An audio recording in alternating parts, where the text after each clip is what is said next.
Hi everyone, welcome to my channel. My name is Sarah and I'm your friendly Canadian bookworm. If you're new here, welcome. We're happy to have you. If you're not new here, welcome back. I'm still happy to have you. I have filmed this video twice now. I filmed it the other day. It looked fantastic and I looked fantastic, and then I went to edit and the audio was not fantastic. So here we are. And because of college and having a bunch of stuff due, I had a shower and now we're filming. So it's Saturday, or at least it is when I'm filming this. It very well could be Sunday that you're seeing this, and if that's the case, hello Sunday. So that means it's time for my weekend wrap up or roundup. I'm not quite sure which one I'm going with yet. If you want to let me know in the comments which ones you think sounds better, that would be greatly appreciated. Anyway. So this basically means that I'm going to talk about the books that I have read all week and kind of do a mini review. I don't want to do a full review because most weeks I will have done more than one book, and that could lead to us sitting here for an hour, hour and a half if I were to do a full review. This week you are getting basically a full review because I only read one book. Well, one and a half. I'm counting that half. I'm about halfway through Elton John's autobiography, Me, and it is fantastic. We will talk about that next week for sure. But this week, because of life and the book itself, we only get one.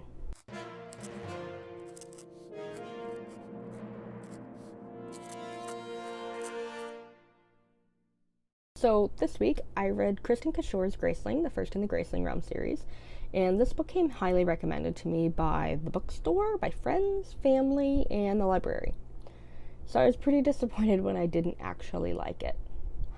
But we will get into that. First, I want to talk about what the book is actually about. If you have read the book, this is going to be a refresher for you. If you haven't read it, this is going to be kind of a quick summary without giving away too much. So, Graceling is set in a fantasy world, and it is about people who have these special talents that are called Gracelings. You can be graced with pretty much anything from swimming, cooking, and in the main character Caxa's case, killing. So Caxa is the niece of King Randa of the Midlands, and Randa basically takes in anyone in his kingdom who he finds out is graced, and he just keeps them until he decides that they're useful. If not, they go home, and that's pretty much how the book starts. And I really wanted to like it. But I couldn't, for so many reasons. And I don't want to get into too many spoilers or anything in here, but if I do happen to think that something's going to be a spoiler, I'll mention it. And then I will put a time code here, somewhere here. So you can skip it if you need to. So one of my biggest issues with this book was how slow it was for me. It took 18 chapters for me to even get the least bit interested, and when it finally did get interesting, it was like I was just kind of smacked in the face with it, and it was less of being interested and more of me just sitting here going, what? So, to explain, I guess this could be a minor spoiler, but it's not really. I mean, the romance is mentioned in the book description, so. So, basically, Katsa meets Poe, Katsa knocks out Poe, Katsa goes back to the Midlands. Poe meets her at the Midlands. They somehow become friends in this period. They leave together. Suddenly they're in love with each other. She spends about 20 pages trying to decide whether she wants to be with him or not.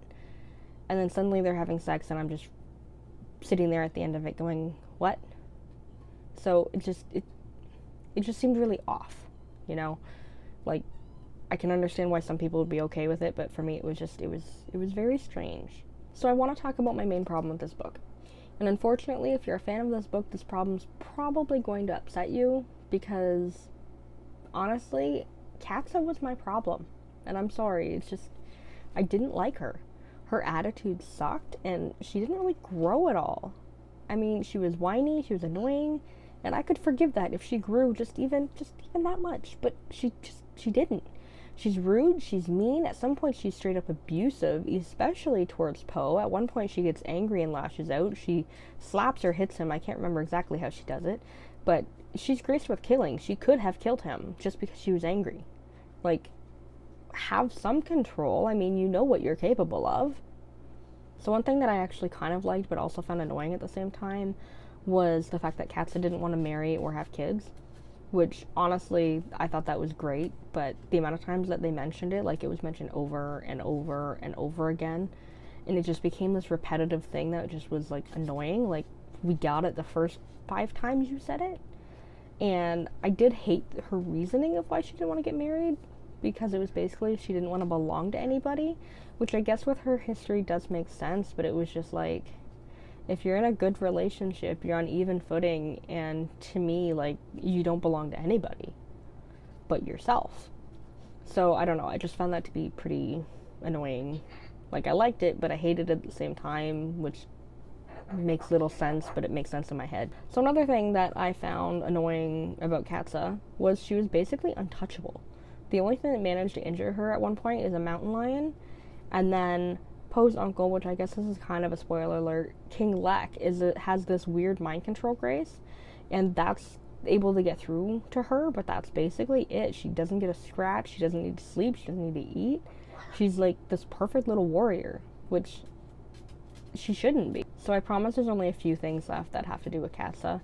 But one of the big things for me, I rescue animals, and anytime she has a horse in this book, Katza rides it into the ground. Like, she's got to ride hard, she's got to ride fast, and she's always putting the horse at risk. And everyone around her just acts like it's normal, like they mention it, but it's like, oh, it's Katza, that's what she does. And I just, what? But yeah, so like my biggest issue with this whole book is her. And I mean, the majority of, hello? So this book is mainly traveling. And it's not even the fun traveling like Lord of the Rings. It's boring, like nothing's happening. But when they get to their first goal, and this is where it's going to start to get spoilery, so if you don't want to hear about spoilers, you can go here, here, here, wherever the time code is mentioned, and skip ahead. I'll give you a moment. Are they gone? Okay. So, finally when they reach their first goal of Muncie, which is where King Lek rules, with his freaky mind control, Katza and Poe end up basically babysitting Poe's cousin, Bitter Blue, and don't even get me started on her name. That is a whole different rant, okay? The entire rest of the book, Katza just calls her child. Like, she doesn't even use her name, which honestly I hated the name, so that's not a huge deal, but it was just, why? There was no explanation, it was just child, never her name. And I know I haven't talked about Poe much, but there's not much to say. I mean, after they get Bitter Blue, he's basically gone the rest of the book until like the last 2 chapters maybe. And while I liked how his grace like evolved, it got to the point where at the end of the book when he's, and this is a major spoiler, so if you haven't skipped ahead, skip ahead now. When he goes blind and then suddenly his grace allows him to see everything again, kind of. Like, I get they were going for the, if I lose one sense, my other senses compensate, but that was too much. That was just, it was too much. I could honestly go on and on about the issues that I've had with this book. And by the time I came to the end of it, I felt like it was a chore. And I was just trying to get it finished, and then when I closed it, I just kind of went, meh, I'm done. I didn't care about the characters, I didn't care where they went after the book. I was just done. And I mean, it's not the worst book that I've ever read, but it's not even close to being what I would consider good. And if I had to give it a rating, which I did rate it on Goodreads, it gets a 1.5 pages out of 5 for me.